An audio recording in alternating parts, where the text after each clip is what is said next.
Welcome to Peak to Profit, where each week we share practical and tactical guidance to help you lead a profitable business. I'm Jennifer Drago, award-winning strategist and business coach. I help businesses develop a laser-focused strategy and roadmap for business growth so they can earn more, work fewer hours, and amplify their impact. For 11 years, I led strategy for a provider in the senior living industry, and I helped to develop home and community-based programs to keep seniors well and allow them to age in place, which is something that they really wanted to do. Because of this work, I have been tracking the impending silver tsunami, you may have heard that term, which is a catchy way of saying that the baby boomer population is now entering their golden years, their senior years. In fact, 10,000 people turn 65 each day. I just returned from a senior living conference, and I thought it might be helpful to share some of this information with you so that you may consider how you are serving this growing segment of our population in your own business. If you aren't currently serving seniors in your business, or if you don't have strategies and products that actively address issues in this population segment, I want to encourage you to spend some time thinking about this customer segment and how you can serve them or serve them better in the coming years. Let me give you some additional information about the growing number of seniors and the impact that they will have here in America. We know that by the year 2030, which is just a few years away if we think about it, the demand for senior independent living will outpace the supply of independent living residents, meaning that there simply won't be enough senior housing available for this population. Now, not everyone wants to live in senior housing, I understand that, but for those that do, there's going to be a shortage of supply. As a result, home-based services and services that happen in community that can come to seniors to help them age in place in their existing home will become even more important. A frightening trend is that the baby boomers who are now becoming seniors are expected to have less income and assets than generations before them. This point was illuminated in a report that was originally published by the NIC, the National Investment Center for Senior Housing and Care, called The Forgotten Middle. It referenced the fact that many in the boomer population will be in the middle income bracket, which will present challenges in them having affordable housing options and in accessing assisted living if they need those services. And here's the thing, 90% of people will need some kind of assistance with their activities of daily living as they age.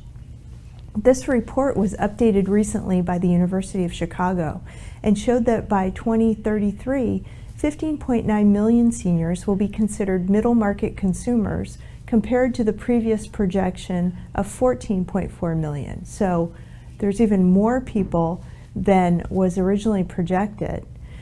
Between 2018 and 2033, the report projects that the number of middle-income seniors will grow by 89%. The report noted that 3/4 of these older adults in 2033 will have insufficient financial resources to pay for assisted living, while also not qualifying for Medicaid, which is state-funded programs. So they don't have enough to pay for assisted living, and they don't have enough for state-supported services. So that's why the term, the forgotten middle, was coined. So 72% of middle-income seniors, or 11.5 million people, will have less than $65,000 in annual income and in annuitized assets, which the report noted was the average amount needed to pay for both private assisted living monthly rates and for medical care. Another frightening statistic is that more than half of the seniors will likely have 3 or more chronic health conditions in 2023, while nearly 60% could face mobility limitations. Chronic disease is crippling our country, and we have to be better about taking care of our health. On top of that, about 1/3 of middle-income seniors will face cognitive impairments, also brought on by poor diet, lack of physical activity, and other related issues. Many of these chronic diseases are being fueled by poor diets and a lack of physical activity among this generation. I guess that point was so important I wanted to make it twice. This forgotten middle generation includes our teachers, our public safety workers, our service-based personnel such as bank tellers and grocery store checkouts. We all know someone in the middle. And in fact, we may be that person. So what can we do as businesses to better serve this population? I would implore you as a business owner to consider how your services can better serve these seniors. Can you pivot an existing product or service to better meet the needs of tomorrow's senior population? If you don't have a senior-focused product or service, should you create one? Here are some specific ideas of how we can serve the seniors. Identify and provide home and community-based services that will serve the senior population. Helping to keep them independent and healthy should be the main goal of those types of services. Invest in technologies and services that promote physical, mental, and cognitive health for seniors. It is never too late for them to take care of their health. Never too late for us either. Identify and implement methods to keep seniors socialized. We know that social isolation is more deadly than smoking a pack of cigarettes per day, so that socialization is important. And yes, it can happen on technology.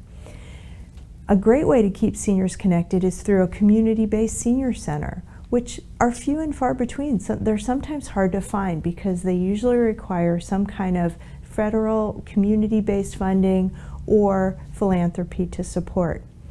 You can help your communities prioritize these services for seniors, such as senior centers, where seniors come together, they socialize, they receive a meal, they stay connected, and they access vital services in a one-stop location. You can also help to identify ways to distribute food to areas where there are a large number of seniors. As these seniors' income and mobility become more challenged, maintaining adequate nutrition becomes a struggle. Innovative ideas could include mobile food pantries and home-delivered meal services. Your action takeaway from today's segment is to spend some time considering whether and how you can serve this growing market in your business. If you want to brainstorm and strategize about products and services to serve this growing population segment, I'm all in. You can book a free strategy call on my website and I will be there to work through these issues with you because you can tell they are near and dear to my heart. You can do this, book this free strategy call on my website, peaktoprofit.com. I bet that you found today's segment to be a bit sobering, as did I, but I also hope it gave you some things to think about in your business. I will see you next week. Bye for now.